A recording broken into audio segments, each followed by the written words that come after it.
అదేవిధంగా నిర్వాహకులకు ఈరోజు విద్యకు సంబంధించి లక్షలాది మంది నిరుపేద విద్యార్థులు, ఎస్సీ, ఎస్టీ, బీసీ, మైనారిటీ, ఆర్థికంగా వెనుకబడిన వాళ్ళు ప్రభుత్వ పాఠశాలల్లో చదువుకుంటున్నారు.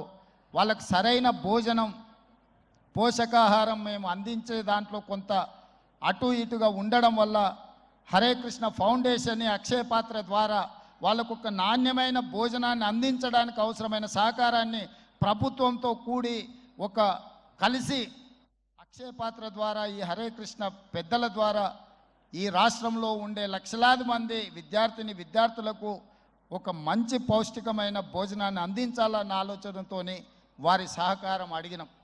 విద్య, వైద్యము మా ప్రభుత్వం యొక్క ప్రాధాన్యత. ఇవాళ గ్రామీణ ప్రాంతాల నుంచి వైద్యం కోసం హైదరాబాదులో ఉస్మానియా, గాంధీ, నిజాం, అదేవిధంగా క్యాన్సర్ హాస్పిటల్స్కి